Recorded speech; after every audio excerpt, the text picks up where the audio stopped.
Welcome to NeoExtropia, an adult roleplay and culture city in Second Life.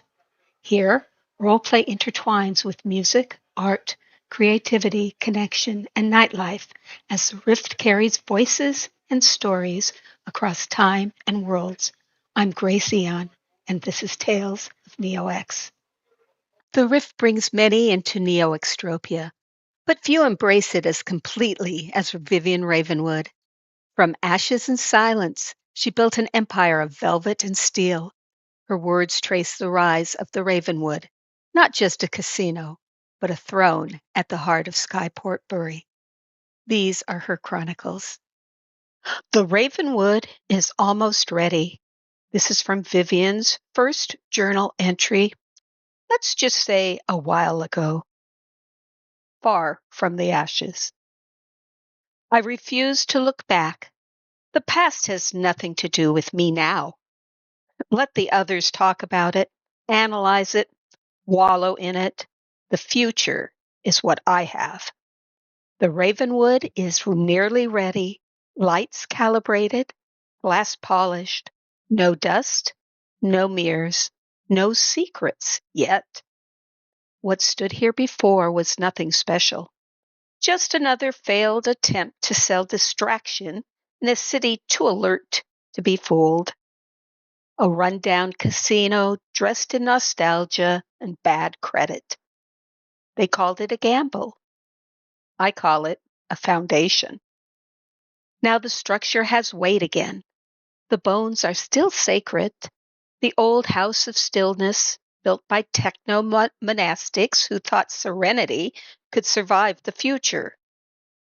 They were half right. The silence endured, and I'm giving it a purpose. I stood behind the bar tonight, fingers on a bottle I haven't opened. Something old, something expensive, something meant for a toast. But I don't believe in toasts, not anymore. The high table is gone, or I've chosen to stop looking for its shadow. There are no summons now, no codes, no cleanup teams, no markers. Even vengeance has dulled its edge. But don't mistake that stillness for peace. This isn't retirement. It's consolidation. NeoExtropia unnerves me. Too clean. Too intentional. It lets you build without asking what you destroyed to get here. Well, that suits me. Once I envied Miss Frost. Her silks, her standing, the way people held their breath when she entered a room. But that was court theater. What I'm building here isn't for show. It's infrastructure or control. The Ravenwood isn't reopening as a casino. It's reemerging as a throne. 3 floors of red velvet misdirection and layered access. The new axes around which this port will quietly turn. They see me now, but only the part I allow. A poised hostess, a steady hand. No one asks how I learned to pour a drink while calculating someone's weakness, or read posture like a dossier. That's fine. Let them think I've always been this woman. Let them believe I started here. Because, while they're looking backward, I'm building forward. Not a sanctuary, not a den of chance, a system. Tonight I whispered to the empty room, "You'd have hated it here, Frost." And I think I love it. Soon I will light the sign, reopen the doors, and wait. And when the past comes calling, I won't just open the door. I'll decide who gets to walk in and who vanishes trying. From the House of Stillness to the Ravenwood Casino. Even stillness can be repurposed. The House of Stillness before the casino. long before the skyport thrummed with freighters and drone-laced air corridors. Its uppermost level held something quieter. The House of Stillness, a Buddhist monastery built by exiled techno-monastics who believed serenity could survive the future. Constructed with sacred geometry and star steel joints, it was a place of elevated thought and engineered silence. Gravitation-softened meditation chambers, micro-etched sutras on thermal glass, chanting halls tuned to harmonic frequencies. The monks vanished without ceremony. The building did not. After the silence. Over the next several decades, it passed through flawed hands. A black market auction house that folded before its second shipment. A meditation tech startup that claimed to upgrade enlightenment with neural implants and quietly disappeared after a failed investor demo. A weapons broker who was outbid and outgunned. Each owner left less of a mark than the last. The structure endured, waiting. The year of transition. The Lotus Vault Casino was failing, dust-cloaked relic, more echo than enterprise, barely clinging to the memory of its former purpose. Vivienne was placed behind the bar by the onboarding authority, one of the faceless agencies that process rift arrivals and assign provisional roles. Her file said, tavern owner. Nothing flagged, no threats predicted. They thought they were filling a vacancy. They were handing her the city. She learned the room fast, who paid attention, who owed too much, who thought they owned the place. She didn't challenge, she curated. She poured the drinks, watched the flow of money and murmurs, and made notes in her head. The first owner disappeared quietly. No one asked too hard. The second barely lasted a month. The third? Vivienne made her an offer. Retire with grace, or be forgotten without it. No violence, no coup. Just gravity.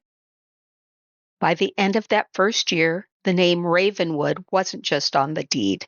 It was spoken in lower tones, carefully. She didn't inherit power. She arranged it.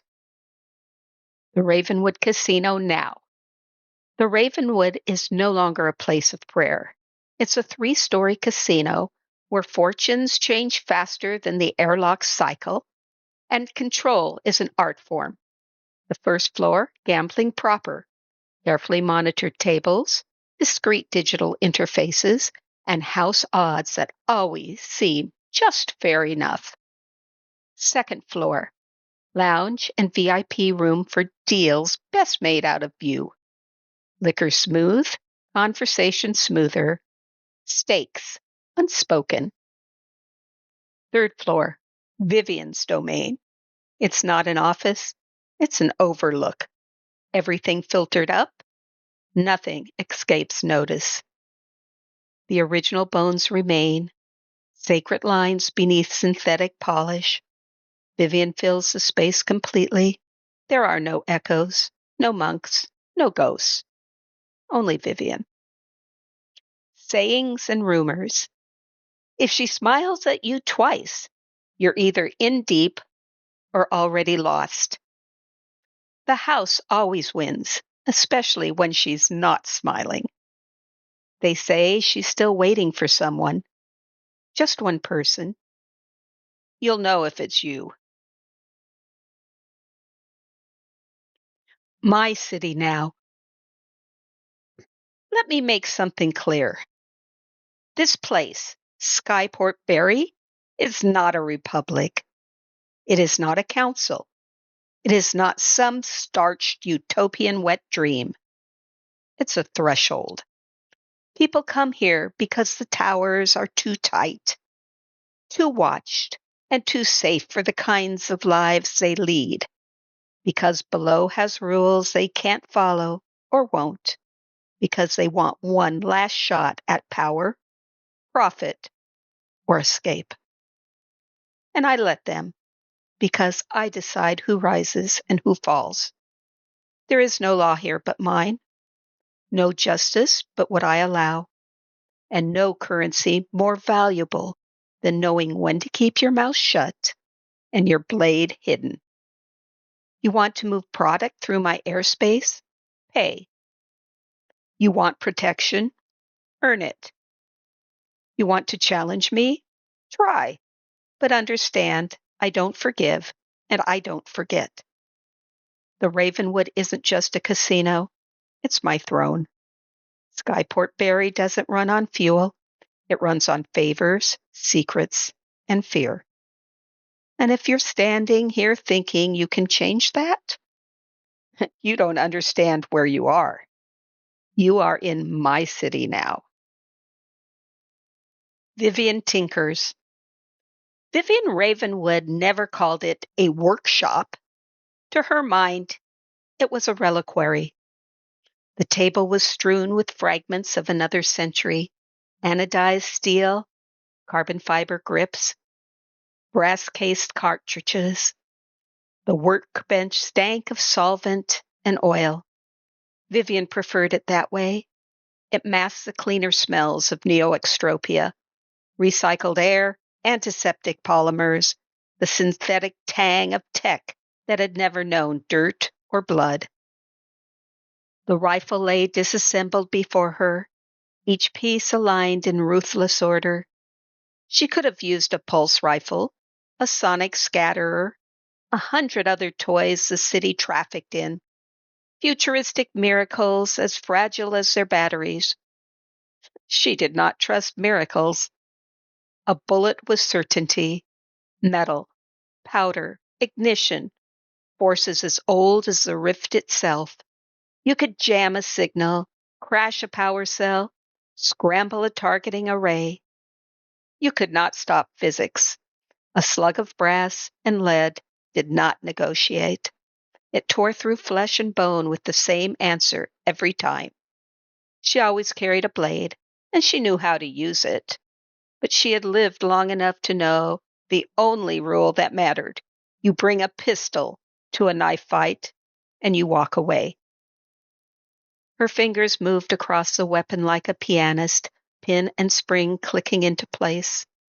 Tinkering was less about readiness than it was about keeping the storm in her head quiet. On nights like this, when her thoughts pressed too close, she needed steel in her hands to remind her what was real. O'Malley had been careful in finding the right channels, feeding her appetite for these trinkets from Earth 27. Dealers thought her an eccentric collector. Let them. She knew better.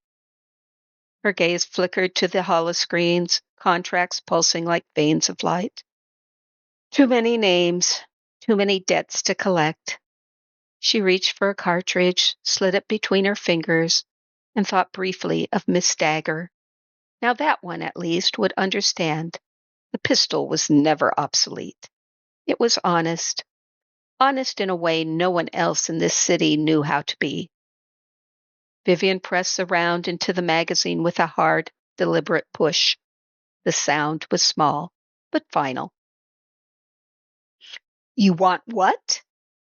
Vivienne holds court in Skyport Berry.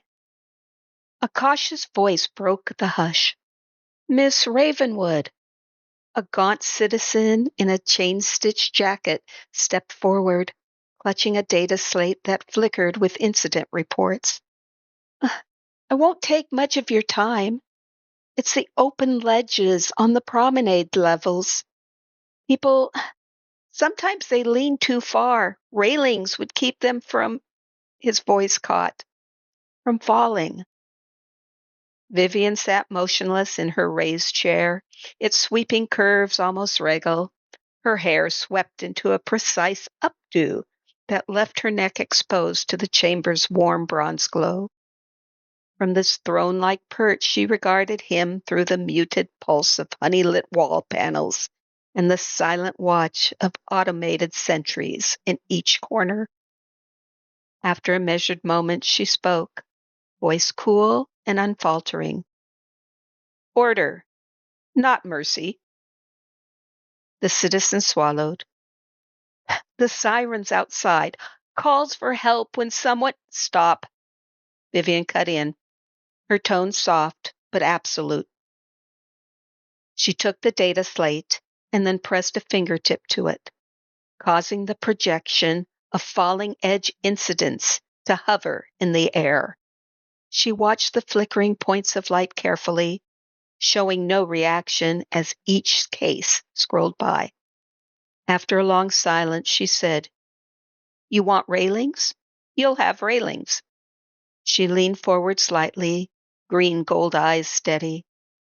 I will put it on the next year's budget, she concluded, voice smooth as star steel. I will allocate the funds during the year of the Sparrow's flight. The citizen's shoulders sagged in relief. Thank you, Miss Ravenwood, he murmured, voice thick with gratitude. Your concern for keeping people from harm. It means more than you know.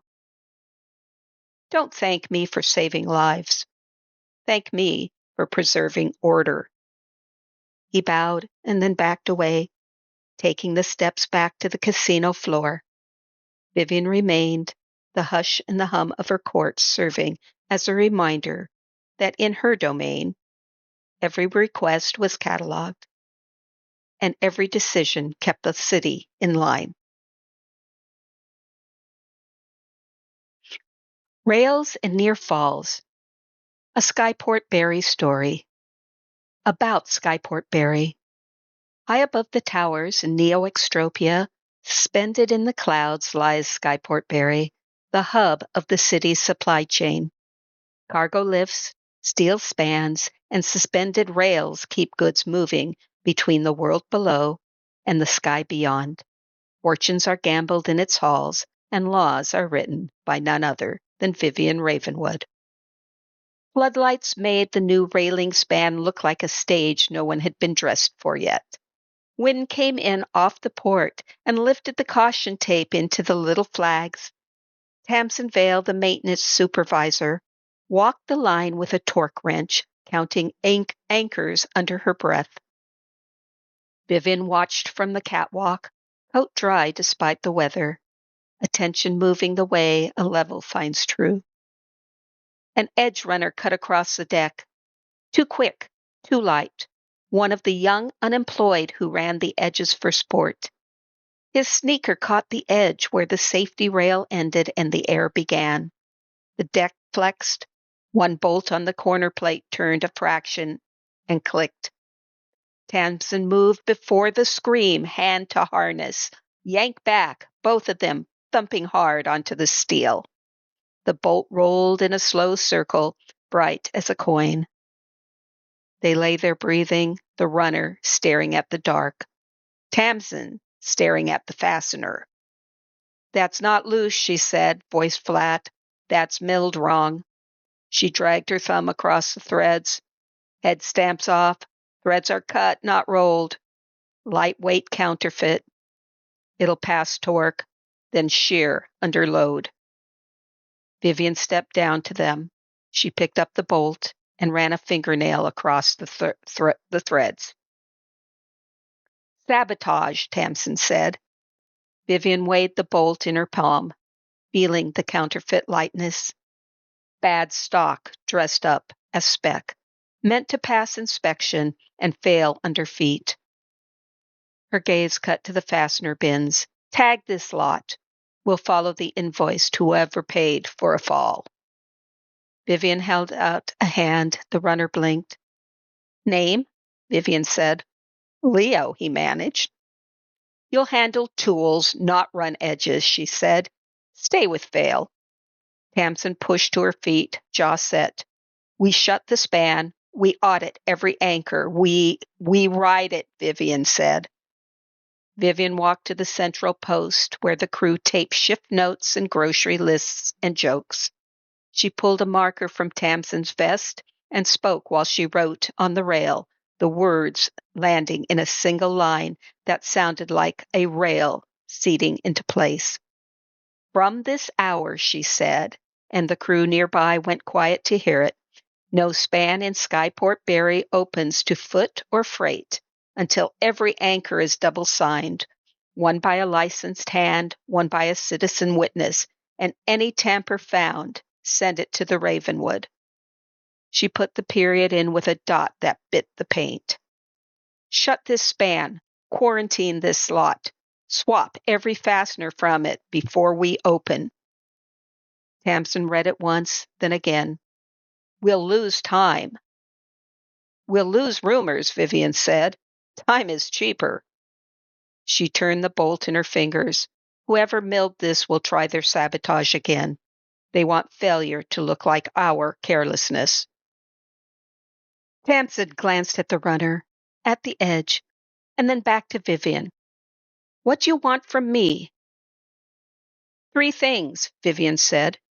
You pick the witnesses. You teach Leo here how to check anchors until he can do it in his sleep. And when people ask who wrote that line, she tapped the rail, you tell them, the house. Then you tell them where to stand so they don't fall. Tamsin's mouth hid a brief, unwilling smile.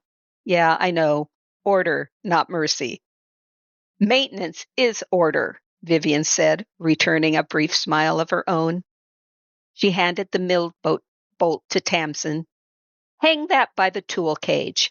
Every shift touches it before they start. Let them feel what almost happened.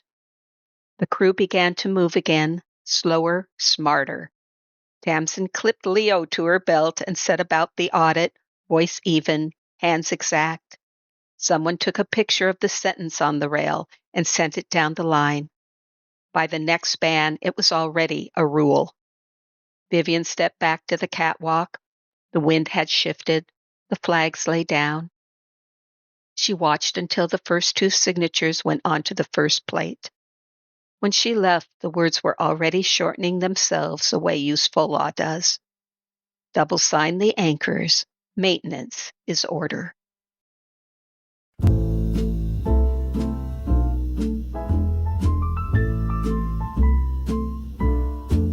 You walked in bold with your shoulders wide, flashed a grin with a gun on your side.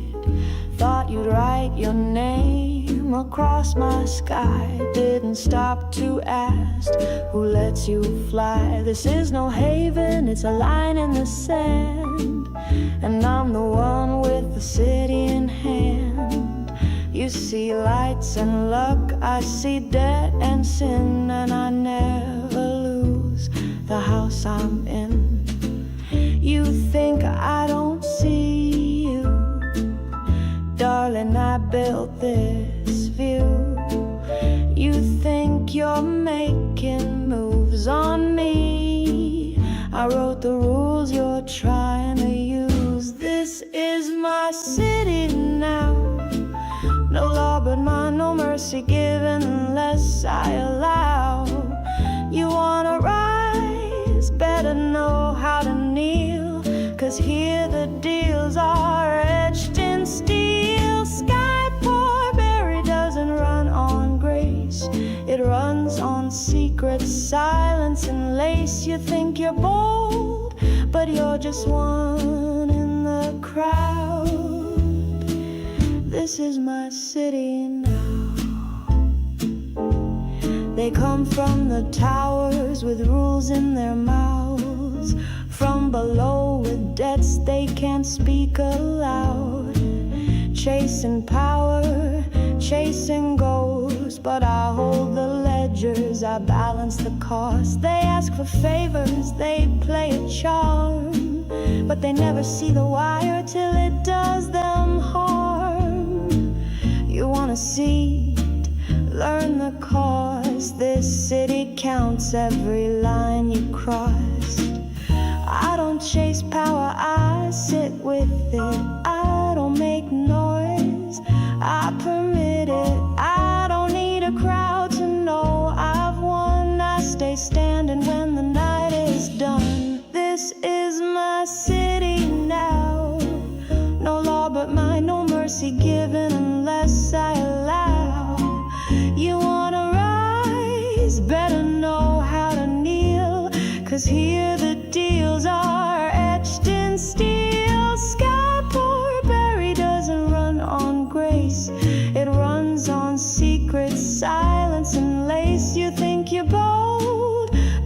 just one in the crowd. This is my city now.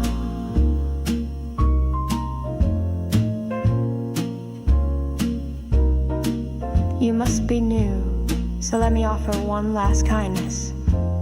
You don't need to like me. You just need to understand what happens if I stop liking you.